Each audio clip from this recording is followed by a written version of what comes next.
Some additional questions. तो शुरुआत करते हैं पहले क्वेश्चन से। तो हमारा पहला क्वेश्चन है the respective ratio between Meenakshi's age after 3 years and Abhay's age 3 years ago is 10:9 and respective ratio between Meenakshi's age 3 years ago and Abhay's age after 3 years is 17:21. What is Meenakshi's present age? ठीक है, अब यहाँ पर दो लोगों की बात हो रही है, एक है अभय और दूसरे है मीनाक्षी। तो जो अप्रोच हम लगाते हैं क्वेश्चंस में, तो सबसे पहले हम लिखते हैं मीनाक्षीज एंड अभय, एक टेबल बनाएंगे मीनाक्षी एंड अभय। पास्ट की बात हो रही है, प्रेजेंट की बात हो रही है एंड फ्यूचर की बात हो रही है। ठीक है, बोला क्या गया है आपसे बोला गया है the respective ratio between Meenakshi's age after 3 years, मतलब मीनाक्षी की एज 3 साल बाद, 3 साल बाद मतलब वर्तमान से 3 साल बाद +3, and Abhay's age 3 years ago, तो अभय की एज 3 साल पहले और मीनाक्षी की एज 3 साल बाद, अभय की एज 3 साल पहले, और इन दोनों क्वांटिटीज का जो रेशियो है वो है 10:9। तो मैं यहां पर लिख सकता हूं 10x और यहां पर लिख सकता हूं 9x। ठीक है, अब अगर सेकंड लाइन पढ़े क्वेश्चन की, तो सेकंड लाइन में दे रखा है the respective ratio between Meenakshi's age 3 years ago, तो मीनाक्षी की एज 3 साल पहले, and Abhay's age after 3 years is 17:21, मतलब इन दोनों क्वांटिटीज का रेशियो है 17:21। तो यहां हम लेंगे 17y और यहां लेंगे 21y। ठीक है, तो एक वेरिएबल को अगर एक रेशियो के साथ यूज कर चुके हैं तो उस वेरिएबल को हम दूसरे रेशियो के साथ अभी यूज नहीं कर सकते। तो अगर यहाँ पर हमने x यूज किया था तो यहाँ पर हमें दूसरा वेरिएबल यानी कि y यूज करना पड़ेगा। आपसे पूछा क्या गया है, आपसे पूछा गया है what is Meenakshi's present age. Meenakshi की प्रेजेंट एज आपको बतानी है, मतलब ये वाला जो वैल्यू है ये आपको निकालनी है यहाँ पर। तो हम इसको कैसे सॉल्व करें, देखिए यहाँ पर दोनों में कितने का गैप है, इन दोनों में गैप कितने का है, 3 साल पहले इतनी एज थी और 3 साल बाद इतनी एज है, तो मतलब दोनों में गैप कितने का है, दोनों में गैप है 6 years का। 3 + 3 कितना हो गया 6। तो मैं बोल सकता हूं कि 10x - 17y is equal to 6। 10x - 17y ही क्यों किया, क्योंकि 10x फ्यूचर की एज है एंड 17y पास्ट की एज है, और फ्यूचर की एज हमेशा ज्यादा होती है पास्ट की एज से। तो 10x - 70y इक्वल्स टू 6। एक रिलेशन तो ये आ गया। अगर हमें कहीं से x और y में एक और रिलेशन मिल जाए तो काम बन जाएगा, हम इनको सॉल्व कर लेंगे। देखिए दूसरा रिलेशन निकालने के लिए हम क्या कर सकते हैं, हम दूसरी इक्वेशन बना सकते हैं कि 20y - 9x is also equal to 6। इन दोनों का डिफरेंस भी 6 होगा, तो हमें दो इक्वेशन मिलेंगी x एंड y में, और हम इनको सॉल्व करके x एंड y की वैल्यूज निकाल सकते हैं। और दूसरा तरीका क्या है कि हमें पता है कि दो लोगों के एज के बीच का जो डिफरेंस है वो हमेशा कांस्टेंट रहता है। ठीक है, तो यहाँ जो डिफरेंस होगा 17y, तो इस इक्वेशन को इक्वेशन 1 लिख देते हैं, 17y - 9x, और यहाँ जो डिफरेंस होगा 10x - 21y। तो यहाँ से आपको x एंड y में डायरेक्ट एक रिलेशन मिल जाएगा, आपको x एंड y की दूसरी इक्वेशन बनाने की जरूरत नहीं पड़ेगी। तो देखिए रिलेशन हम देखें तो यहाँ पर क्या बनेगा, 10x 9x 19x is equal to 21 and 17 कितना हो गया 38y। तो 19 2 = 38, तो x is equal to 2y। x is equal to 2y अगर हम यहाँ पर पुट करेंगे, सो x की जगह अगर 2y रखेंगे तो 10 × 2 20y - 17y is equal to 6। So 3y is equal to 6, so y is equal to 2। तो y की वैल्यू आ जाएगी 2। y की वैल्यू अगर 2 आ गई तो हमारे पास मीनाक्षी की एज आ जाएगी 3 years ago, 3 साल पहले। 3 साल पहले मीनाक्षी की एज क्या थी 17y, तो 17 × y की वैल्यू कितनी है 2, तो कितनी थी 34। ठीक है, ये एज थी 3 साल पहले। तो आज एज कितनी होगी 34 + 3, 34 + 3 यानी कि 37। तो इस क्वेश्चन का आंसर है 37 यानी कि ऑप्शन ई। फ्रेंड्स, मैं इस क्वेश्चन को सोल्व करने का एक दूसरा मेथड आपको बताता हूं जिससे आप 3 सेकंड में इसका आंसर मार्क कर सकते हैं। अगर हम इन ऑप्शंस को देखें, ऑप्शंस में नन ऑफ दीज नहीं है, तो ऑप्शंस हैं 39, 35, 43, 41 एंड 37। अब आप एक बार ध्यान से देखिए कि मीनाक्षी की पास्ट एज क्या थी 17y। 17y पास्ट एज है, तो मतलब मैं कह सकता हूं कि जो पास्ट एज है, जो 3 साल पहले मीनाक्षी की एज है वो 17 का मल्टीपल है। ठीक है, तो अगर प्रेजेंट एज में से 3 साल में घटा दूंगा तो 3 साल पहले की एज आ जाएगी, और जो कि 17 का मल्टीपल होना चाहिए। ठीक है, अगर हम ऑप्शंस को देखें तो पहला ऑप्शन है 39, 39 माइनस 3 किया तो कितना आएगा 36, ये तो 17 का मल्टीपल नहीं है। 35 देखें तो 35 माइनस 3 किया तो आएगा कितना 32, ये भी 17 का मल्टीपल नहीं है। अगर 43 में से 3 घटाया तो आएगा 40, ये भी 17 का मल्टीपल नहीं है। अगर 41 में से 3 घटाया तो आएगा 38, ये भी 17 का मल्टीपल नहीं है। और अगर 37 में से 3 घटाया तो आएगा 34, जो कि 17 का मल्टीपल है। ठीक है, तो हमारे पास एक ही ऑप्शन ऐसा है जो कि 17 का मल्टीपल है, हम इसको डायरेक्टली मार्क कर सकते हैं। फ्रेंड्स, बात करते हैं अगले सवाल की। हमारा अगला सवाल है, if the 2 digits of the ages of Mr Manoj are reverse then the new age so obtained is the age of his wife. मतलब जो मनोज की एज है वो एक 2 अंकों की संख्या है, और इन अंकों को अगर हम चेंज कर देते हैं तो हमें मनोज की वाइफ की एज मिल जाती है। और दूसरी कंडीशन आपको दे रखी है 1/11 of the sum of their ages is equal to the difference between their ages. मतलब उनके एजेस का सम का 1/11 हिस्सा बराबर है उन दोनों के एजेस के डिफरेंस के। If Mr Manoj is elder to his wife then find the difference between their ages. हमें उनके एजेस के बीच का डिफरेंस बताना है। तो फ्रेंड्स, यहाँ पर एक बात हमें समझनी पड़ेगी कि अगर मनोज की एज में मानता हूं एक 2 डिजिट का नंबर ए बी, तो वाइफ की एज क्या होगी, इसका रिवर्स यानी कि बी ए। ठीक है, तो मनोज की एज अगर ए बी है तो वाइफ की एज हो गई बी ए। ठीक है, किसी भी 2 डिजिट के नंबर को हम किस तरीके से एक्सप्रेस कर सकते हैं, सबसे पहले तो हमें ये आना चाहिए। तो अगर कोई नंबर है ए बी तो मैं उसको लिख सकता हूं 10 इंटू ए प्लस बी। ठीक है, जैसे कि अगर कोई नंबर है 23 तो मैं इसको लिख सकता हूं 10 इंटू 2 20 प्लस 3। अगर कोई नंबर है 81 तो इसको मैं लिख सकता हूं 10 इंटू 8 प्लस 1। ठीक है, तो इस तरीके से हम किसी भी 2 डिजिट के नंबर को एक्सप्रेस कर सकते हैं। तो अगर ए बी की वैल्यू है 10a प्लस बी, तो बी ए की वैल्यू क्या होगी, बी ए की वैल्यू होगी 10 इंटू बी प्लस ए। ठीक है, बाय द सेम लॉजिक। अब आपसे बोला गया है कि इन दोनों का अगर सम करें और इसका 1/11 फाइंड करें तो बराबर आ जाता है उन दोनों की एजेस के डिफरेंस के। तो अगर इन दोनों का सम करेंगे तो क्या आएगा, इनका सम आएगा 10 times A plus B plus 10 times B plus A. तो 10a प्लस ए मतलब 11a and b plus 10b मतलब 11b। तो 11 टाइम्स a प्लस b। और ये आपको डायरेक्टली याद भी होना चाहिए कि कोई भी नंबर और उसके रिवर्स का सम हमेशा होता है 11 times sum of digits. Digits के सम का 11 गुना होता है उन दोनों नंबर्स का योग। ठीक है, और अगर डिफरेंस देखें तो डिफरेंस क्या होगा, देखिए जब बात आती है डिफरेंस की तो हमेशा ज्यादा में से कम घटाते हैं। और आपको क्वेश्चन में लिखा हुआ है, क्वेश्चन में दिया हुआ है कि Manoj is elder than his wife, मतलब मनोज बड़ा है, मनोज की एज ज्यादा है, वाइफ की एज कम है। तो मैं करूंगा मनोज की एज माइनस वाइफ की एज, यानी कि A B minus B A. A B की वैल्यू क्या है, ए बी की वैल्यू है 10a प्लस बी और बी ए की वैल्यू है 10b प्लस ए। ठीक है, तो 10a minus A is 9a and b minus 9b is minus 9b। तो ये हो गया 9 टाइम्स a माइनस b। और ये आपको डायरेक्टली याद भी होना चाहिए कि एक संख्या और उसका रिवर्स दोनों का जो डिफरेंस होता है वो होता है 9 times a minus b।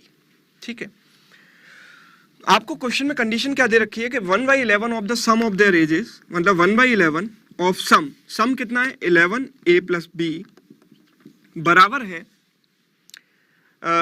Is equal to the difference between their ages. Difference क्या है, डिफरेंस है 9 टाइम्स a माइनस b। ठीक है, 11 से 11 कैंसिल हो गया, तो a प्लस b बराबर 9a माइनस 9b। ठीक है, 9a minus a is 8a and 9b plus b is 10b। तो हमारे पास a और b का रेशियो आ गया कितना 10/8, यानी कि 5:4। ठीक है, अब आपको पता है कि a and b single digit number है, एक अंकों की संख्या है। a एंड b क्या है, एक डिजिट्स है, सिंगल डिजिट्स हैं, और उनका रेशियो है 5:4।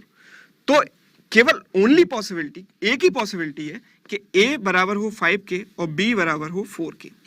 ठीक है, इस रेशियो को हम 10/8 भी लिख सकते हैं। तो हम कह सकते हैं कि ए की वैल्यू 10 और बी की वैल्यू 8 होगी, लेकिन ए की वैल्यू 10 नहीं हो सकती। क्यों नहीं हो सकती? क्योंकि ए एक सिंगल डिजिट की संख्या है, सिंगल डिजिट का नंबर है। तो केवल ए की पॉसिबिलिटी है कि ए 5 के बराबर हो और बी 4 के बराबर हो। आपसे पूछा क्या गया है? आपसे पूछा है डिफरेंस बिटवीन देयर एजेस, और डिफरेंस क्या है? डिफरेंस है 9 टाइम्स ए माइनस बी, यानी कि आपका जो आंसर होगा वो होगा 9 टाइम्स ए माइनस बी, यानी कि 9 टाइम्स ए की वैल्यू कितनी है 5 और बी की वैल्यू है 4, सो 9 टाइम्स 1 यानी कि 9। तो आंसर हो गया इस क्वेश्चन का 9 ईयर्स, यानी कि ऑप्शन ई। फ्रेंड्स, मैं एक और तरीका आपको यहाँ पर बताता हूँ। इस क्वेश्चन का आंसर आप बिना पेन उठाए 1 सेकंड में मार्क कर सकते हैं। कैसे मार्क कर सकते हैं?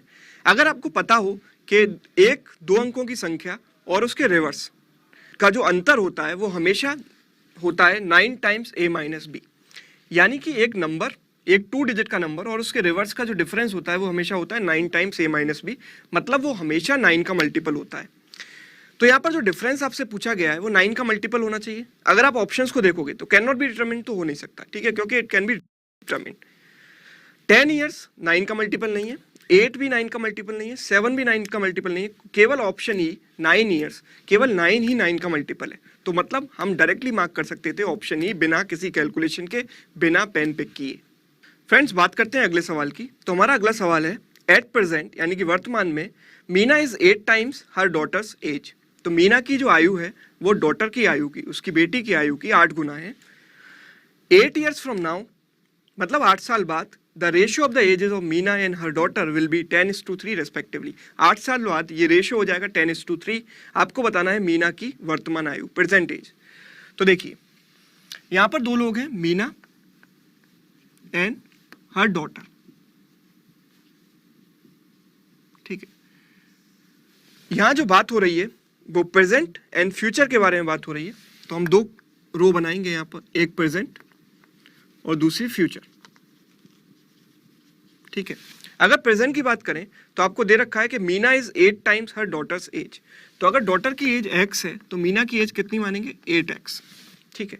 और 8 साल बाद अगर 8 साल बाद की एज की बात करें तो 8x + 8 मीना की एज हो जाएगी और डॉटर की एज कितनी हो जाएगी? x + 8, दोनों में 8 ऐड हो जाएगा। ये जो रेशियो है वो बन जाएगा 10:3। तो रेशियो इनकी एजेस का क्या होगा? 8x + 8 अपॉन x + 8, ये बराबर होगा 10/3 के, ठीक है। तो इसको सॉल्व करके हम सबसे पहले x की वैल्यू निकालते हैं। 8 3 = 24, x + 24 is equal to 10x + 80, ठीक है। तो ये बनेगा 14x is equal to 80 - 24 is what? 56। तो 14 4 = 56। तो x की वैल्यू आ गई 4। अगर x की वैल्यू 4 आ गई, आपसे पूछा गया what is Meena's present age. तो मीना की वर्तमान आयु क्या है? मीना की वर्तमान आयु है 8x। तो आंसर इज 8 × 4 यानी कि 32 ईयर्स, यानी कि option A is the right answer. Friends, अब बात करते हैं अगले सवाल की। तो हमारा अगला सवाल है, if age of P and R are added to twice the age of Q, the total becomes 59। मतलब P and R की एज को हम twice of Q के साथ ऐड करते हैं तो टोटल बन जाता है 59। So P + 2Q + R is equal to 59। पहली इक्वेशन हम बना सकते हैं। अगर दूसरी स्टेटमेंट की बात करें तो आपको दे रखा है, if the ages of Q and R are added to thrice the ages of P, मतलब 3P + Q + R, अगर इन तीनों को ऐड करें तो टोटल बन जाता है 68। ऐसा क्वेश्चन में आपको दे रखा है। अगर नेक्स्ट लाइन की बात करें तो if the ages of P is added to the thrice the age of Q and thrice the age of R, the total becomes 108। मतलब P + 3Q + 3R बराबर कितना? 108। तो आपको बताना है what is the total ages of P, Q and R। मतलब आपको बताना है P + Q + R, इसकी वैल्यू क्या होगी। तो तो 3 इक्वेशन को देखकर घबराइए मत। सबसे पहले ये सोचिए कि आपको पूछा क्या गया है। आपको पूछा गया है P plus Q plus R। आपसे P Q R की इंडिविजुअल वैल्यूज नहीं पूछी गई। अगर इंडिविजुअल वैल्यूज पूछी गई होती तो आपको इन तीनों इक्वेशंस को सॉल्व करना पड़ता और P Q R की वैल्यूज निकालनी पड़ती। लेकिन अभी आपको सॉल्व करने की जरूरत नहीं है, क्योंकि आपसे पूछा है P plus Q plus R। तो अगर हम यहाँ पर एक चीज नोटिस करें तो आप देखेंगे कि यहाँ पर P का कोफिशिएंट है 3, यहाँ पर 1, यहाँ पर 1, तो सम कितना है 5। यहाँ पर Q के कोफिशिएंट का सम कितना है 3 प्लस 2 प्लस 1, यानी कि कितना 6। और R के कोफिशिएंट का सम कितना है 3 प्लस 1 प्लस 1, यानी कि 5। तो 5 6 5। तो अगर हम इन तीनों को एक बार ऐड कर दें तो हमें मिलेगा 5P plus 6Q plus 5R is equal to, इन तीनों का सम क्या होगा 8 plus 8 16 plus 9 25 carry 2, 7 plus 6 13, this is 235। ठीक है, तो अगर हम यहां से 5 कॉमन लेंगे तो 5 times P plus R plus 6Q is equal to 235। ठीक है, तो हमें एक बार देखना पड़ेगा कि हमें निकालना क्या है। हमें निकालना है P plus Q plus R। P plus Q plus R, क्या हम इसको इस तरीके से लिख सकते हैं? P प्लस R की वैल्यू अगर हम फर्स्ट इक्वेशन से पुट करें तो P प्लस R की वैल्यू क्या होगी 59 minus 2Q। P plus R बन गया 59 माइनस 2Q एंड एक ये प्लस Q। तो अल्टीमेटली हमें निकालना है 59 माइनस Q। हमें अल्टीमेटली क्या निकालना है 59 माइनस Q। तो अगर हमें Q की वैल्यू कैसे ही पता चल जाती है तो हम डायरेक्टली आंसर निकाल सकते हैं। तो देखिए P प्लस R की वैल्यू मैं यहाँ पर रख सकता हूँ 59 माइनस 2Q। तो 5 times 59 minus 2Q plus 6Q is equal to 235। तो इसको थोड़ा दिमाग में सॉल्व करेंगे। 5 into minus 2 is minus 10 and this is 6 minus 10 6 minus 4Q।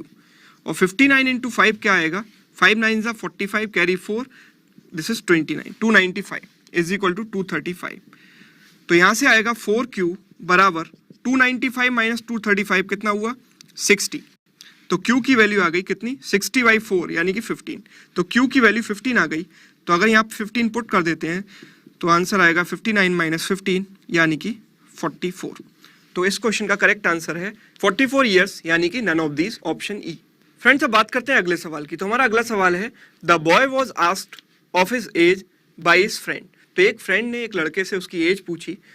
तो द बॉय सेड, तो लड़के ने कहा the number you get when you subtract 25 times my age from twice the square of my age will be thrice your age. ठीक है, if the friend's age is 14 then the age of the boy is what? तो एक relation आपको दे रखा है, उस relation के बेस पर आप एक इक्वेशन बनाइए, सॉल्व कर दीजिए, आंसर आएगा। देखिए the number you get when you subtract 25 times my age from twice the square of my as. तो बॉय की एज हमने मान ली b, so twice the square मतलब 2b स्क्वायर। अगर उसकी एज b है तो ट्वाइस द स्क्वायर मतलब उसके वर्ग का डबल, 2 गुना, सो 2b स्क्वायर। ठीक है, and you subtract 25 times my age from twice the square of my age, so 25b। ठीक है, then you will get thrice your age. ठीक है, थ्राइस योर एज मतलब 3 टाइम्स, और उस लड़के की एज क्या है, जो उसका फ्रेंड है उसकी एज क्या है, फ्रेंड की एज है 14, तो 3 टाइम्स 14। तो यहां से आएगा 2b square minus 25b minus 14 3 जा 42 इज इक्वल टू 0। ठीक है, अब हमें इस क्वाड्रेटिक इक्वेशन को सॉल्व करना है और b की वैल्यू निकालनी है। सो 2 इंटू 42 किया तो आएगा 84। क्वाड्रेटिक इक्वेशन को सॉल्व करने का मेथड मैंने क्वाड्रेटिक इक्वेशन वाले सेशन में बताया हुआ है। 2 इंटू 42 इज 84, तो माइनस 84 क्योंकि ये नेगेटिव है। अब इसको 2 पार्ट्स में डिवाइड करना है कि सम आ जाना चाहिए माइनस 25 एंड प्रोडक्ट आ जाना चाहिए माइनस 84। तो कैसे करेंगे?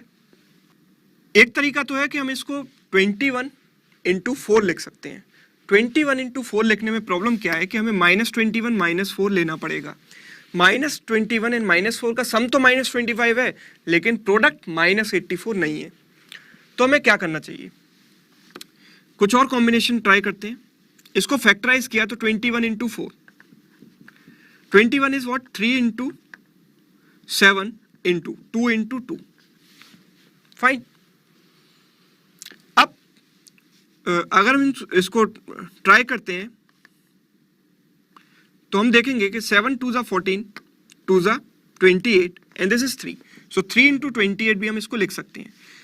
और अगर हम इसको नेगेटिव लेंगे और इसको पॉजिटिव लेंगे तो इनका जो प्रोडक्ट है वो नेगेटिव आएगा और इनका सम क्या आएगा, -25. ठीक है, तो b की वैल्यू अगर हम निकालेंगे तो ये आएगी, अगर इस इक्वेशन के रूट्स निकालने हैं तो इन दोनों फैक्टर्स के साइन चेंज करने हैं, -3 एंड +28 और डिवाइड बाई b स्क्वायर का कोफिशिएंट, डिवाइड बाई 2.